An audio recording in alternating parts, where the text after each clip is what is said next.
Welcome to the Faith and Culture Now podcast. I'm Dr. Scott Schiffer, and today I'm here with Dr. Randall Worley, Steve Stanley, and Jillian Brown. As always, it is great to have you guys on the show. And tonight, the four of us are going to be talking about the issue of bullies. And if you went to a public school, you probably saw some bullies. You may not have been bullied, but you probably saw some bullies bullying someone. If you have a large family or extended family, chances are someone in your family acts like a bully. And if you go to a church with more than about two people in it, probably somebody in the church acts like a bully and tends to get their way. Typically, when you think about what a bully is, it'll tell you, if you were to Google this or look this up online, that a bully is someone who consistently causes harm to someone or distress to someone that they perceive as a vulnerable person. And so with that in mind, typically bullies don't bully someone they don't see as vulnerable because they usually think this isn't really going to get me anywhere. And so with that being said, Jillian, let's start with you. What are some maybe examples of bullying you have faced in your life or, seen or observed, maybe as a teacher, maybe as a church member, something like that? Yeah, well, I was talking to my kids about this earlier and wanted kind of their perspective and definition, which I did appreciate. My oldest, he's in eighth grade, and he said, the difference in somebody who's a bully and somebody just being mean, because junior high is just mean. Like, that's just kind Yeah. of status quo. He said, but it's when it's repetitive and when it's somebody who's kind of targeting somebody over and over and over, which would have been my definition as well. So he and I kind of agree on that. And he has Asperger's. And so we have now been in this community that we live in for about 5 years. And he's thriving and he has a wonderful network of friends. But there is one particular student when we moved here, when he was in fourth grade, that he would use that word about this particular student that just relentlessly targeted him. And, to the point we were in counseling and some other things. So, I think that obviously we've always tried to teach our kids from the outlook of what insecurity is that person experiencing that's making them need to take advantage of somebody who is more vulnerable, and expose whatever they think they're exposing about that other person. I do think it's usually, especially with kids, maybe not always with adults, but I do think it's usually with kids. It's an insecurity. It's a rite of passage for some of them.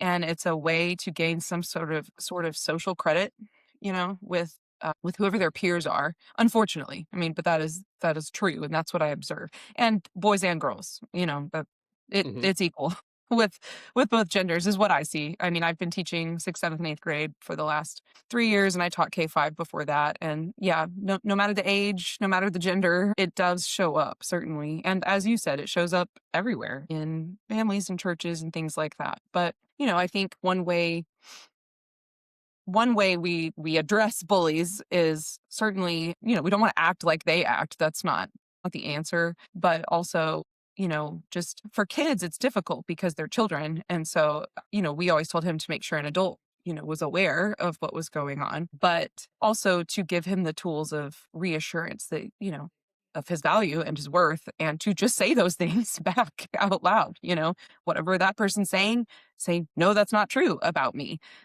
So it is hard. It's difficult with kids. Specifically, I think specifically elementary age kids. I think sometimes with junior high and older, with boys, you're going to just see that get physical. Yeah, And sure. I'm sure all schools are like ours, that it doesn't matter if you were in self-defense or not. You go to ISS if you throw a punch. And so, where I live, the standard teaching amongst families is, don't start it, but finish it. And that's pretty Yeah. common out here, that mentality. So there are a lot of kids who in school suspension, not because they started something, but because they have been taught, like, you finish it. Yeah. I Fortunately, was no one in our thinking, family experienced that to that degree. There's never been a physical altercation. Literally, thank God. Like, I'm very grateful for that. I was thinking about when you mentioned that a couple of years ago, Daniel Craig, the actor that played James Bond, he's in Knives Out, some other pretty popular films. He was in hot water because on some interview that he did, he said, "Yeah, I've taught my kid that not to start the fight, but be the one to finish it." A bunch of people were like, you can't say that, but the reality is that is in fact what a lot of parents do teach their children because they feel like their children should be able to defend themselves. But to your point, Jillian, you don't become a bully to stop the bully. And so, obviously there's a difference between defending yourself and then sort of turning it around on the other person and overdoing it. It's sort of like in the Yeah. Bible when it talks about parents disciplining their children. At some point, it becomes abusive. And so you have to always ensure that you're not disciplining out of anger and, other things that are taught in Yeah. scripture that are sort of like to hold someone in check, right? Right. But Yeah. Randall, what are some of your thoughts along maybe these lines, maybe some stories or anything you want to add to sort of the definition of bullying? Well, I've been, you said our topic today was bullying, and I wasn't real sure what to make of the topic. Because in a sense, I think there are kind of two ways we can look at it. In one sense, it feels to me like we live in a culture that is, it's hard to know what qualifies as bullying because we've kind of in many ways created a victim mentality across the board to the point that it's almost if you do anything I don't want you to do, you're bullying me. And that's kind of one extreme where I'm like, you get to a point where you don't know what you can do or say or how you can interact because everybody's standard is unique to themselves. And it's really hard to function in a society when that's the way the standards are set up. I guess that was my thinking on one extent that I feel like we're a very bully averse society today, much more than when I was, a teenager. It really wasn't the type of conversation, even though it was a trope. Any movie that had anything to do with kids in school, you had a bully. I mean, it was a part of every story you were in any movie in the 80s, I mean, it was a trope. But I feel like today it's hard to really even know what qualifies or what doesn't. When it's really what I would call bullying, and when it's just people that don't want to hear anything they don't want to hear from anybody, So that's kind of on one end of the spectrum. And on the other, I feel like our social media has created such distance between people that online there is some real horrible stuff being said. There's like this freedom to say anything. And, you get death threats. I mean, the most horrendous, cruel things people can invent to say to just tear you down, those kinds of things.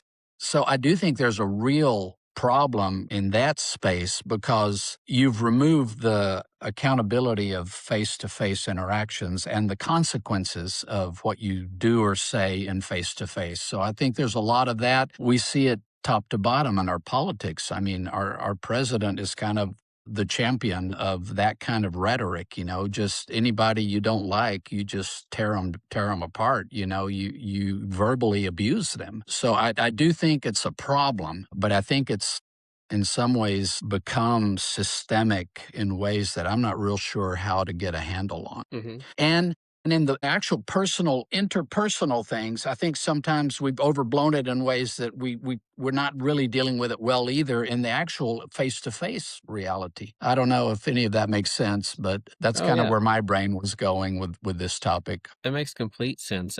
As an instructor, students will email me things they would never ask me or say to me in my office, and it's not necessarily rude. It's just like, stuff that you're like, you're very bold in saying that from behind your keyboard. You would just not say that, Yeah. you know, in the classroom. And as far as, politics and things go, you're right. I mean, some people don't want to hear anything that they disagree with. So if someone promotes a theory or an opinion they don't like, oh, that person's a bully. On Yeah. the flip side, people are oftentimes afraid to say what they think because they don't want to get labeled a bully or find themselves a Yeah. victim of cancel culture just because they were Yeah. presenting one view. And Yeah. there needs to be, and unfortunately in our society right now, there's not a lot of room for discourse from two people that completely disagree that is Hmm. done in a civilized manner. And so, yeah, I think the online stuff is really crazy. I mean, you see stuff on, most cities now have like Facebook pages, right? It's such and such Yeah. talk, such and such city talk, right? And people will get on there and they'll just blast each other or blast Yeah. things happening, and it's just out of line. And to Jillian's point, sometimes it's just plain mean. It may not be bullying, Yeah. but it's Yeah. it's not nice. Right. And so, yeah, I think everything you've said, Randall, is very helpful in sort of framing the conversation and recognizing stuff. The other thing about the social media aspect that I think is really important with regard to teenagers, especially, back in the 80s and 90s, if you got bullied at school, you went home and you got a break from it until the Yeah. next day. Now you go Yeah. home and people are just continuing the bullying on Snapchat and Yeah. Instagram, everything else, and you find that there's no break, there's no respite from the bullying. And you'll talk about, Randall, you mentioned people giving, threats and stuff. Sometimes it's Yeah. not even threats, sometimes it's encouraging self-harm for the Yeah. person who's being Yeah. bullied, and I think that's just really tragic. But again, back to Jillian's point, it's sort of a repetitive thing. It's not just well, I said Yeah. something rude to this one person, like that's mean, that's not necessarily bullying. But I said something to this person 55 times, that's a problem. That's, I mean, well, the Yeah. first thing, a problem too, and someone needs to think about how they behave, but it's clearly a bullying situation, when it's that repetitive. So, Steve, we're to you now. What are some of your thoughts on this topic? Yeah, I think y'all all have brought up great points. I think the framing of the scenario, recognizing that we all kind of have our own preconceived notions of what bullying is, what it looks Yeah. like, where it occurs. And I kind of feel like part of that is our postmodern era of truth is subjective, right? And so if it's bullying to you, like I watched a debate recently where it was like a health person talking to some people about obesity, and they were saying, well, we don't use the O word because that's offensive, and we use the term fat bodied instead of obese, and it yeah, it just kind of gets to the Isn't that point of like worse? where you would think, Yeah. you would I'm, think, I'm not but we're sure that's any better. right, right. But I feel like we're kind of in this realm of where we are all trying to operate in our own defined realities, and we're bumping into, slamming into each other. And because there's no objective truth, there's really nothing that grounds us all together. And I know that's a completely different conversation, but I think that's really one of the struggles of this topic and others. Is kind of like what Randall was saying. You knew when you watched Back to the Future, you knew Biff was the bully, Yeah. Yeah. or like we know in World War II Hitler's the bully, but now there's that popular theory now that Winston Churchill was the bully. Have you heard of this? That Winston Churchill was he was the real villain. This is kind of going around, and it's this weird like redefining the world around us. And so part of the way I approach really everything, but this conversation specifically, is trying to find where is the truth, what can we ground this conversation in, and obviously scripture, right? Like trying to say, if I know nothing else, I know this, the word of God is true. And so like Ephesians, where Paul tells us, Ephesians 5:11, where he says, hey, take no part in unfruitful works of darkness, right? But instead expose them. And we know that bullying is unfruitful. It's a selfish thing. It's something that somebody intentionally tries to cause harm, dominate people in order to lift themselves up, push somebody else down and lift themselves up. And because of that, because humans do bullying, you are going to see bullying across the spheres. So it's going to be in education, it'll be in church, it'll be in economics, it'll be in politics. So bullying really is everywhere. And I think we all have encountered it. I've literally encountered physical bullying in a church that I served in years ago, which was just such a difficult thing to manage. And at the time, I didn't have a paradigm that accepted that bullying happens in church. I was like, oh, well, no, this is the sacred place and nothing bad happens here. Mm. And so I think part of the conversation is just framing it well to say, what is bullying? What can we stand on? what's our ground of truth, and can we recognize it where it's occurring in all spheres of life? Because like Mhm. Randall said, hey, it's going to be, some people are going to claim bullying when it's really not. You're just kind of calling out bad activity. And then some people are just going to put up with it, which is kind of where I was when I was being bullied at church physically, like actually physically harmed. You just put up with it because you just think, oh, well, I'm serving a higher cause. I'm serving God, right? Do everything as unto the Lord. Is what Paul tells me in Ephesians. So I'm like literally serving. And hey, if I'm physically getting attacked, Jesus was physically attacked. You know what I mean? So you kind of find with these weird ways of justifying the action. So I think just finding that baseline, I think, is important. Like, how can we call it what it is, have a plan to address it in whatever sphere we're in? That's kind of how Mhm. I'm thinking of this conversation. Yeah, I think to your point, calling it out, and letting, shining, at least I think you said shining a light on it. I think that's important, but I think you also have to look at this situation from, look, we can't change other people's behavior. We can't make someone not be a bully, but we can be responsible for our own actions, and we can be responsible for how we react and how we even shine, when we shine the light on something, how we go about doing that, right? And so while it's important for us to recognize, hey, here's what bullying is, we have to sort of go, okay, look, as a believer, as a Christian leader, I've got to ensure that my behavior, my actions aren't getting into that category. I'm not becoming that. But sometimes when you shine a light on it, that doesn't always end well for you. So I was thinking of a situation where I knew a pastor a number of years, a number of years ago at a church he was at. Um, he invited some people to visit on Sunday. He saw them in the grocery store. He invited them to church. They came to church. After the service, the head deacon came to him and said, "What were they doing here?" And he said, "Well, I invited them." And the deacon said, "They're not from the right side of town. We don't want them here." And it wasn't a racial issue, it was a socioeconomic issue. They Mm. didn't want the more impoverished people in their building. And when I say they, I mean this particular deacon. Yeah. And the pastor said, "Look, man, as far as I'm concerned, the house of the Lord is open to anyone who wants to come through these doors, and I'm going to invite everyone I can. It doesn't matter what part of town they live in. They're welcome here." And about a month later, he was fired.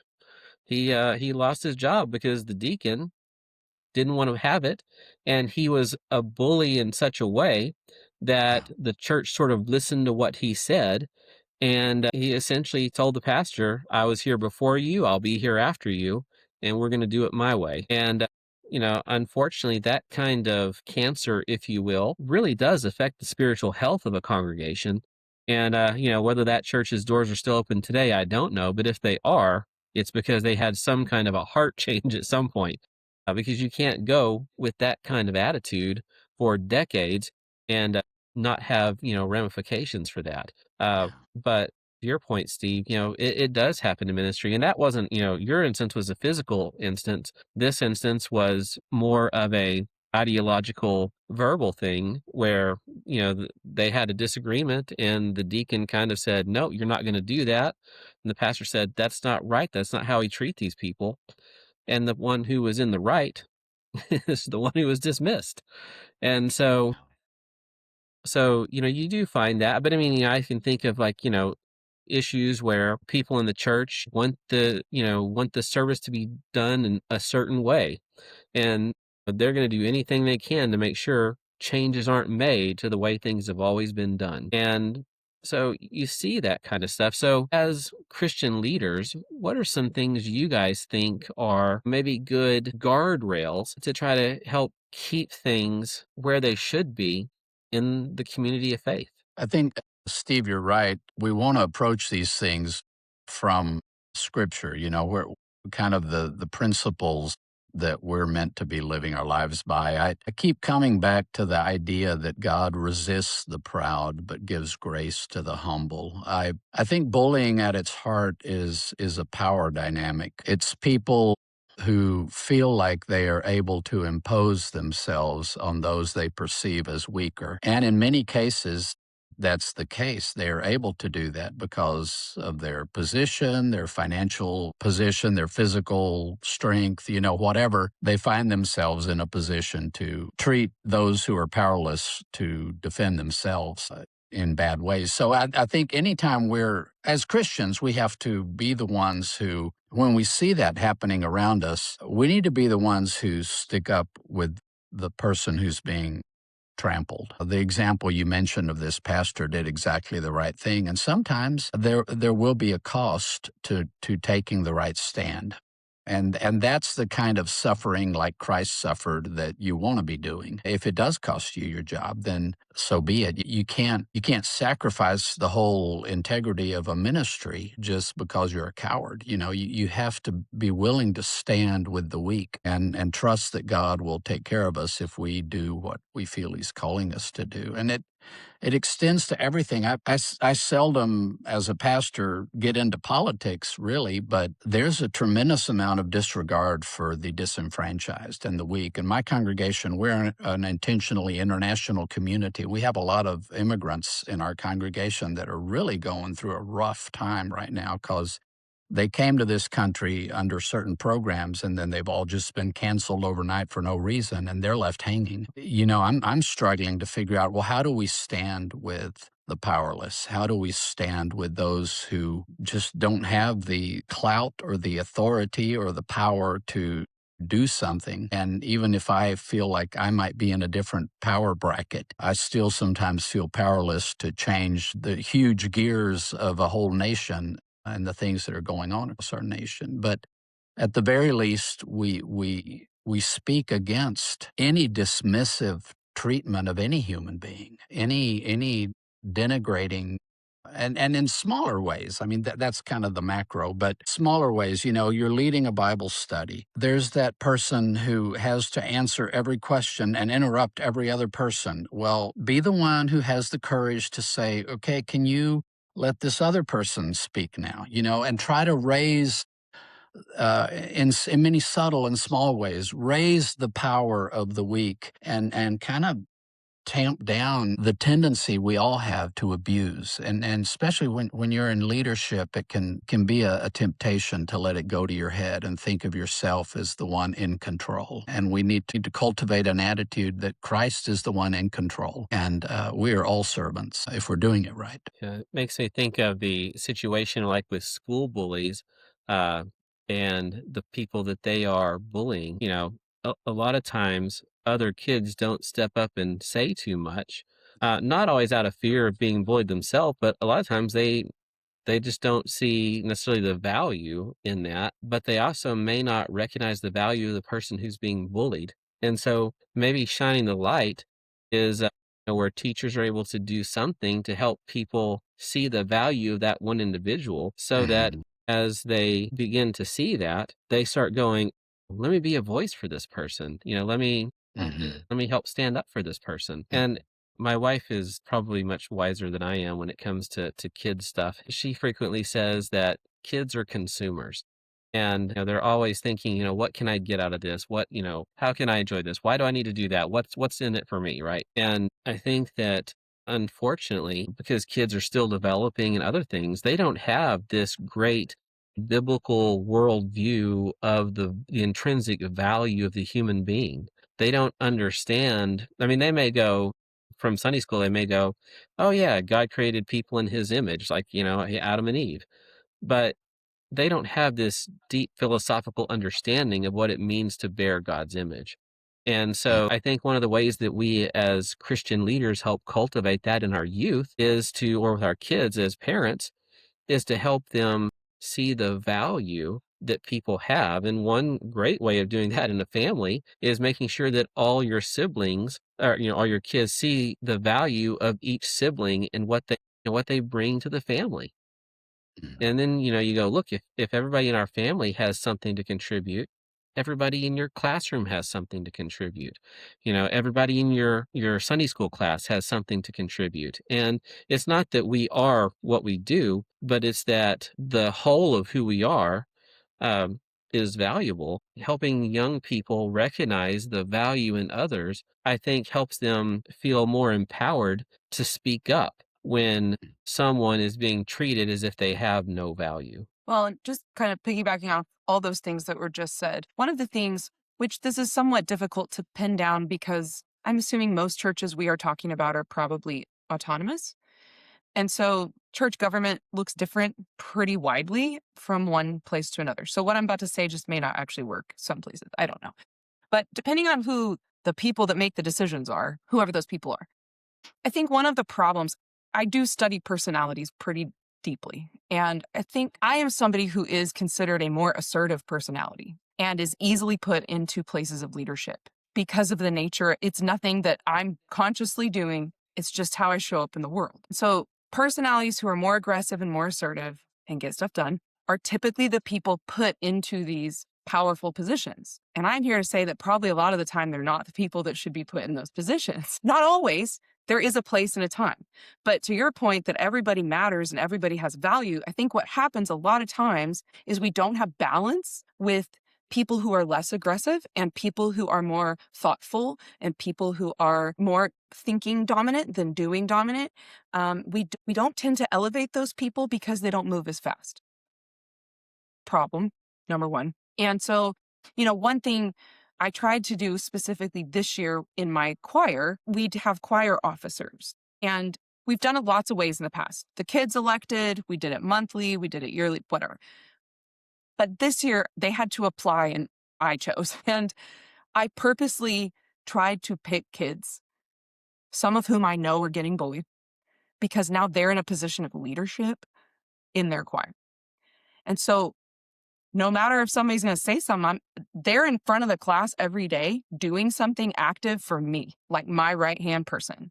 And so that alone, I think, it's not a perfect system, but I do see it working better than what I did in the past, that if you will elevate people, maybe you don't even know if they're fully qualified, but maybe just elevating them qualifies them. Mhm. So I Mhm. think we don't take chances often on people that we see as being, quote, weaker or whatever other word you want to use for it. And I think that's a mistake. I think that, and I am hating on my own personality type here, because we are the type of people who, when we're not self-aware, fill vacuums of leadership, whether we even want to or not, because we Mhm. can. I just, my prayer fervently in like teaching other people about this is that you make room, that the people like me move over and make some room for people who have other gifts besides just getting stuff done, because that is a gift. It's an important gift, but it's not the only gift. Mhm. And I do think that aggressive personalities are typically the culprit for this behavior that we're talking about, especially Well, when people aren't healthy, they're not self-aware, they're not growing in their progressive sanctification.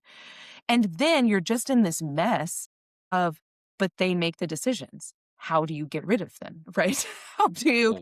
and how do you teach them if they're not coachable, if they're not coming up to, if they're not being convicted ever about anything? I mean, that's a problem.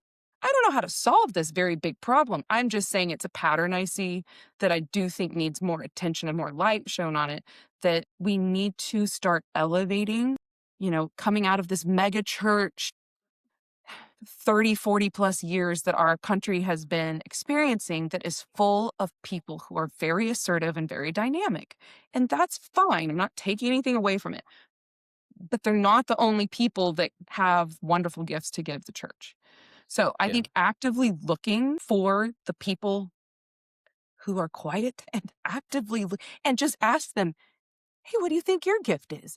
And maybe just start trying to foster, spiritual gifts, because a lot of times those people are like, well, I don't have that gift, so I must not have a place in the church. When in fact, those are probably the people we need making the decisions in the church. So it's not just the people that are assertive, though, that get themselves into those positions, right? I think of Saul in the Old Testament, King Saul, right? And the people looked at him and said, okay, this guy, let's make him the king. And he was horrible. He was a very bad king. He may have had kind of an assertive personality. He certainly, people were looking at the exterior. Oh, he's tall. He's, he's a pretty manly guy. Let's make him a king. And he had no real understanding of how to lead a nation. Yeah. And he was just sort of pushed into that position. And I've actually met pastors, or actually, let me rephrase it. I've met former pastors who became pastors because they were told, you should be a pastor. And they never really felt any calling towards that. They were doing what they were told. They were kind of pushed into that position and got there and realized, oh my goodness, this is not where I should be. But I think you're also right. I think a lot of more assertive people do get into those positions. And I think we need to be intentional in any vocation of going, how do we have multiple personality type people making decisions together so that we're really thinking through various aspects of everything we're doing to make sure we're being wise in the choices we're making. But I also, kind of think along those same lines that when it comes to assertive people kind of getting into these types of positions, um, when it comes to assertive people being bullies, sometimes these bullies may also not really know what their value is. And so, I said earlier, you can't make someone change their behavior, which is true, but you can show someone their own value even if they don't see it themselves. And so a lot of times, I think somebody mentioned earlier, like it being like a rite of passage or something, to act this way towards others. And, sometimes people act that way because they're looking to fill some kind of void of emptiness within themselves. And a lot of times that's just not seeing their own personal value. And so if you have someone who's more assertive and they don't understand their value, sometimes that assertion comes out in a way that is, well, ill intentioned towards others. And so, just like you mentioned, giving people who have been bullied positions of, leadership or whatever, I think giving people who are bullies opportunities to do something that they would get recognition for that's not being mean towards others, sometimes also helps them go, oh wow, this actually feels better than I feel when I'm asserting myself over someone else. And I think that may work better when people are younger, because as you get older, I think that's a little bit harder to, cultivate in that particular manner. But, again, even helping bullies see their value and allowing them to, have opportunity at least to reflect on that helps, again, helps shine the light on what's happening. Yeah. Yeah. Yeah, I think some of the things that we're talking about is that a lot of bullying leaders comes from a place of we have elevated people who don't have the character, um, the virtue to be leaders, right? Yeah. And that just goes back to that we call that the great man theory in leadership studies, is that the big person, the tall one, the verbose, the assertive, the driving person is going to be the leader. And I think you see that in Agamemnon and Achilles, right? And that's kind of what you're talking about, Scott, is you get to where they are finding their identity in aggression and fighting and this and that, instead of finding, I mean, as a Christian, I would say finding your identity in Christ, Yeah. finding your identity in service, in loving, in caring, in self-sacrifice. And so you can get these big fights between, big personalities, but you can also get big fights between long-standing fights between people who don't have, the big personalities. And I think that's one of the reasons why Paul tells us in the pastoral epistles, like, here is the type of person that we're looking for leadership. My pastor always says that sometimes your talent can take you to a place that your character can't sustain you. Right. I think sometimes we have just super talented people, but they just don't have the character to back it up. And because of that, we can elevate them to a place and they have all of this influence, but they just can't live that life. And let's be honest, none of us really can live that life.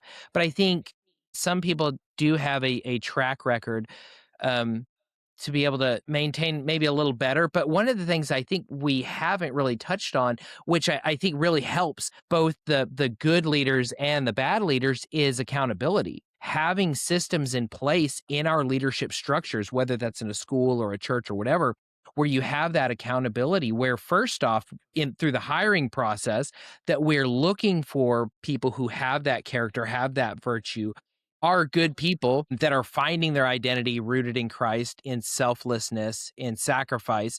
Those are that's what they value, but also people who are going to submit one to another, so having a leadership team that does hold you accountable, that understands your weaknesses, that sometimes you're not going to be a bully, but man, maybe when pushed to the end of the month, and you got budgets, and you've got all of these stressors on you, maybe that's the time when you would exhibit bullying behavior. And then having that community around you to say, you know what, I know that it's at the end of the month, Steve's traveling, he's got this, he's got that, these are all stressors on him, and I also know he kind of has a proclivity to start acting a certain way when those stressors come on him. So I'm gonna come next to him, ask him, hey, how you doing? It's just a straight up accountability, right? And so I think these are also things that it's easy to put in place before you hire the person. It's harder to put that in place afterwards. But regardless, I think this is important, and these are scriptural principles that should be in place, not just in churches, but in all institutions. I believe these are just leadership principles that should be in place. Yeah, absolutely. I was watching a documentary on Paul McCartney the other day.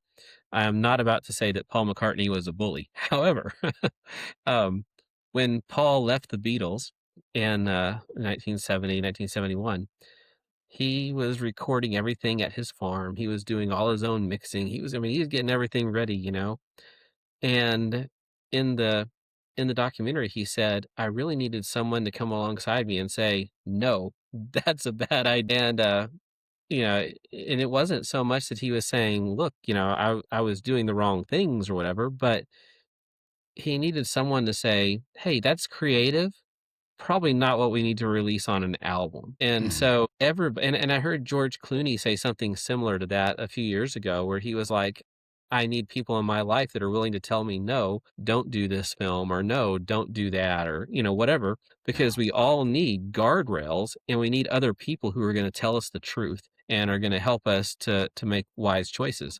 And having accountability is really about truthfulness. Things are put in place for accountability so that everything is on the up and up, so that people aren't getting taken advantage of, so that people are making decisions that aren't just good for them, but are good for everybody affected by whatever the decision is, right? And so, there's a lot of unintended consequences to the things that people choose to do in their businesses. And a business says, hey, we're going to do this, not realizing, oh, that's going to actually mess up this, and this over here, and might even affect, our buyers or whatever else. You got to have guardrails. And if you have guardrails and you have accountability, you make the environment not only a safer environment for everybody, more professional, but you make it typically a more effective environment. In your church, if you want to be really effective, you've got to have great accountability so that things don't pop up in the ministry that become a killer of that community. And those guardrails match not only for bullying, but those guardrails are in place for people abusing others, or people stealing money from the church or whatever. There's all kinds of things that helps with. So yeah, very good, Steve. Yeah, yeah. I do think we need to really embrace kind of the scale of values that Jesus taught his disciples, and it's really radical. We struggle to actually live the way he told us to. But when his disciples were jockeying for positions of power, he said, okay, let me talk about power. You want to know who's the greatest in the kingdom?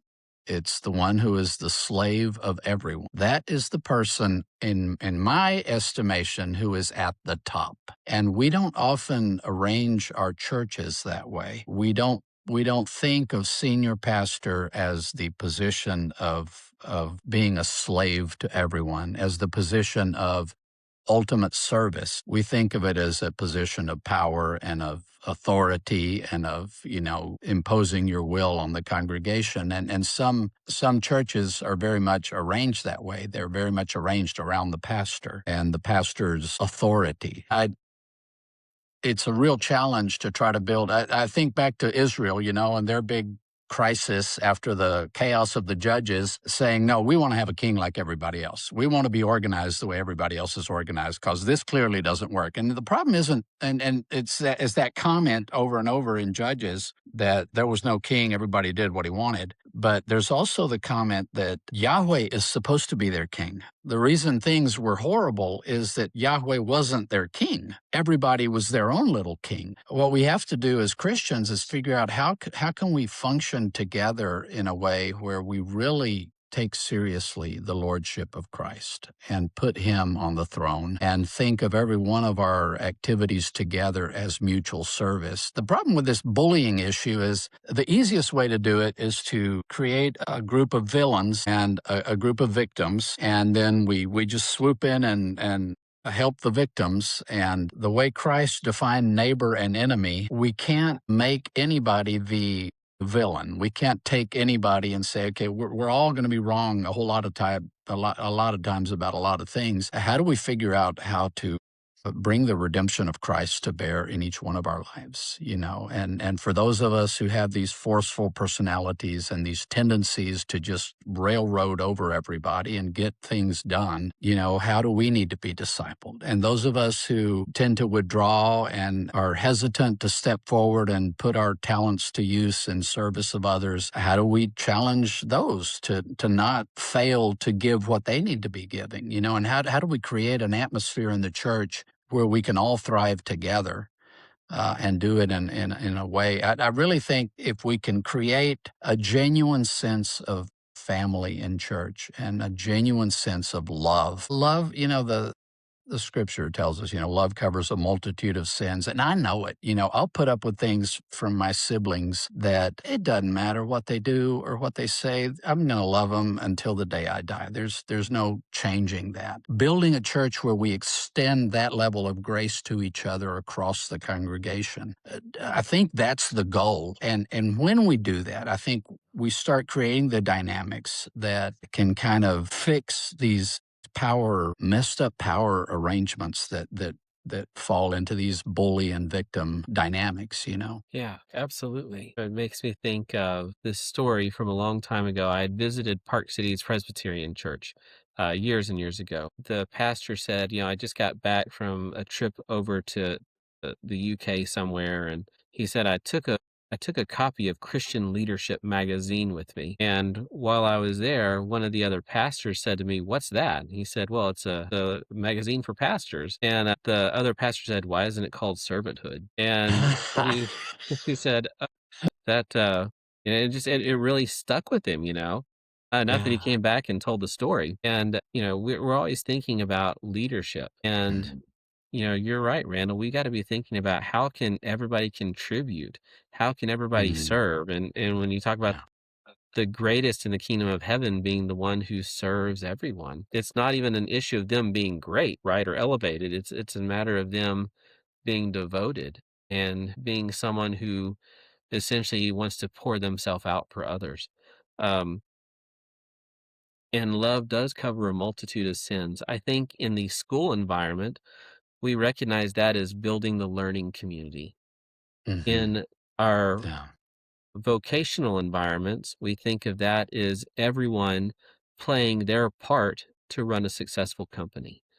And in the church, we think about that as everyone using their gifts to build up the body of Christ. It's not just the church staff, everybody in the church has to be doing their part.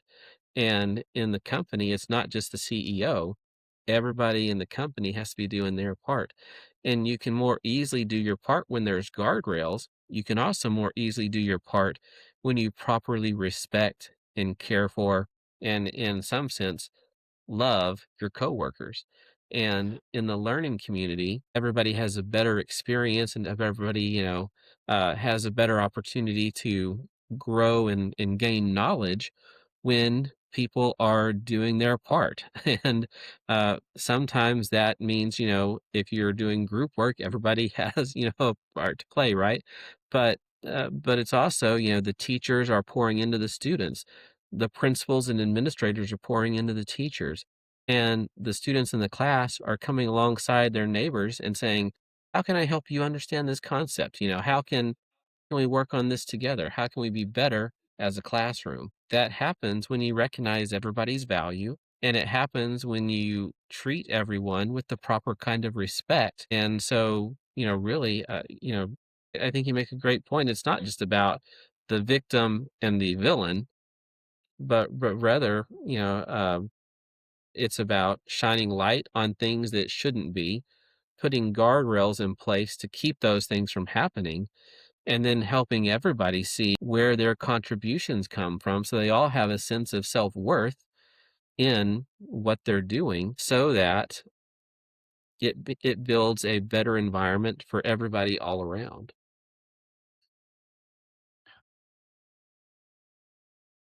So as far as the issue of bullying goes in the at least in the American culture and the pop culture in America, you're absolutely right. Everybody knew who the bully was in the 80s.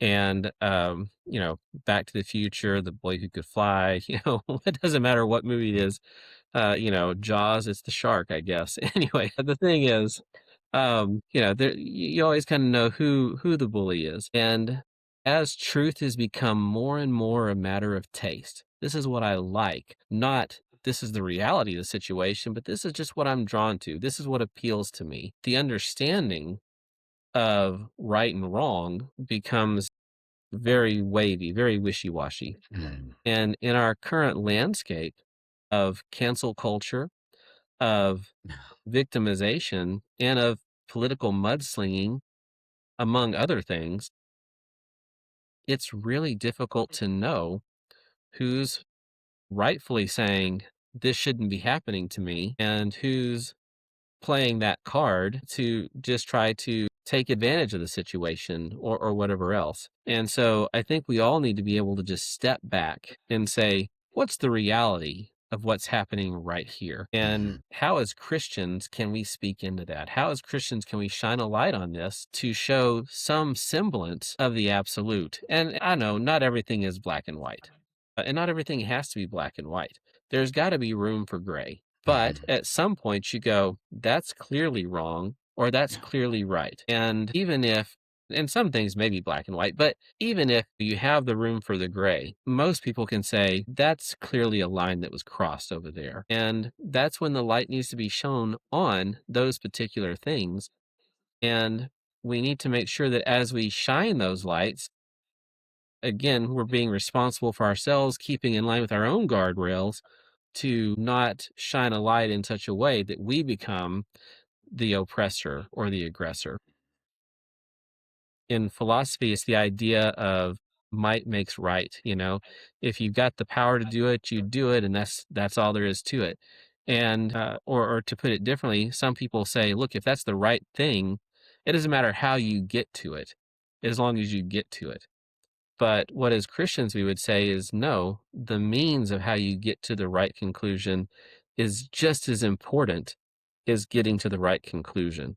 You don't get to go through like a bull in a china shop, getting to the right conclusion, breaking everything you can on the way as long as you get there. Instead, you follow the map and you take the right steps and you avoid the traps and you get to the end of the trail knowing that it was a job well done. Yeah. So, you guys have any other last comments or things you want to bring up on the topic of bullying today before we close the show? I mean, I guess I would just say from a teacher's perspective, also it's important to know what isn't bullying. And teachers get accused of bullying a lot now Oh, yeah. when we're just saying what's true. And the lack of accountability, that word keeps coming up, accountability, but the lack of accountability that I see expected on behalf of people's kids is very troubling to me. And as that bleeds over into their faith, we're teaching kids that they don't have to take responsibility for anything. And we're teaching I think enough about sin and the consequences of sin. Yes, I want redemption for everybody. Yes, I want everybody to follow Jesus. I want everybody to the way, the truth, and the life. That is what I want. And also, again, being somebody who works in a school, when that's not happening, there has to be accountability.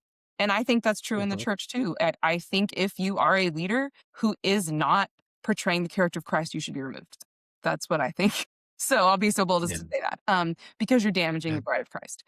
And Yeah. I can't tell you how many individuals or small groups of students completely derail classrooms because we're not allowed to hold them accountable. Yeah. And I just see that as these are kids that are going to be adults in about 10 years. And there's a whole society full of that going on right now. And again, as I see, and I'll have, I know the students of mine who proclaim to be believers, and I will talk to them about their faith sometimes about that. It's like, hey, you say and you wear this shirt, and what does that mean to you, to say that and then come in here like this?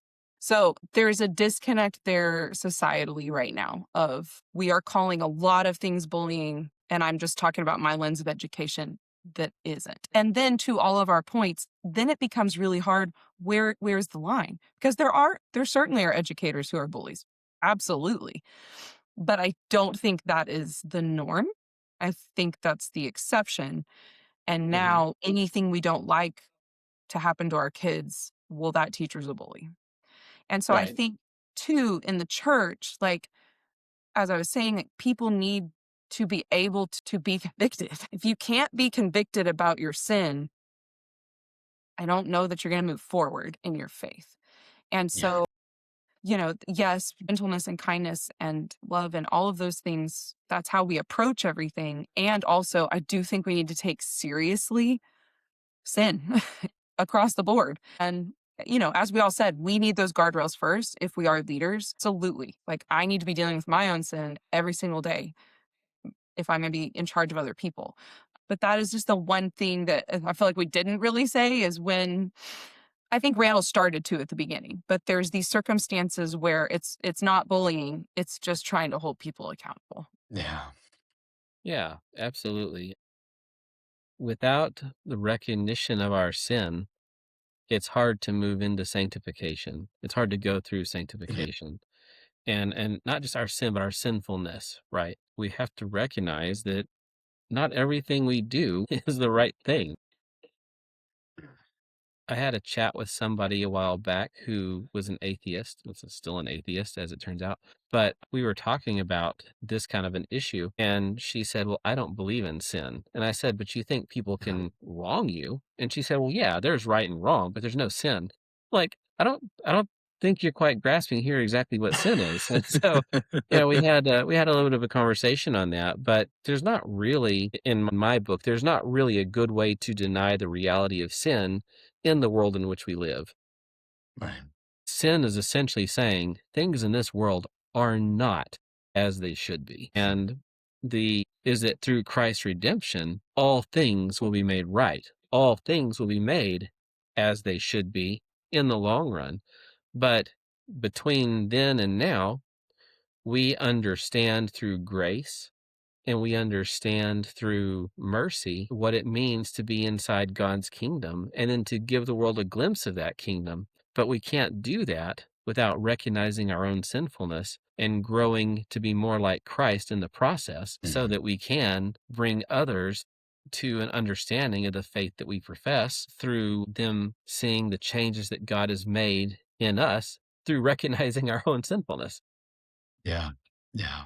I think we as the church have this mission. I mean, the whole world is broken. It's messed up. And bullying is just one symptom of the bigger problem. These ways in which we interact with each other that are just not healthy and they're not God honoring. We try to allow Christ to build in us that type of community that shows the world how it is that humans were designed to function together. that kind of selfless commitment to one another. We're all in for each other. We build that, and we've been talking about accountability. I think the biggest or the most significant in my life source of accountability has been that we sit down together regularly and work our way through the scriptures, because God has given us the instruction, and it's the more seriously we take what God is telling us, the better we start to frame our own ways of thinking and our own ways of behaving. And you talked about being convicted. Yeah, that's what happens when we sit down together and open the word, and we put ourselves under the authority of Christ, and he tells us that the scriptures are his word. So we pour through them with that desire to hear God speak and to submit ourselves to him together. And as we do that, I think we're showing the world around us. And as we interact in the world outside of the church, we are showing them we're kind of like an example of a human that comes at it a different way. And hopefully that's what we're doing out in the world around us. We are modeling to the world that there is a different way to think of the people around us, a different way to value people around us, a different way to consider our responsibility as human beings to each other and how we treat each other and all these things. Hopefully we can, and any position we're in where it's our responsibility to intervene, we do it in a godly way. But I think it builds out from this body of Christ we are together, and we have submitted ourselves to God's teaching, and that's what's giving shape to us as a community. Absolutely. Well, guys, thank you so much for your time on the show tonight. For those of you watching or listening, we really appreciate you being a part of the conversation with Faith and Culture Now. Feel free to ask any questions or leave any comments on the podcast so that we can maybe address those at a later time or interact with you online that way. Again, Randall, Jillian, Steve, thank you for being here. And we will see you guys again next time on the Faith and Culture Now podcast.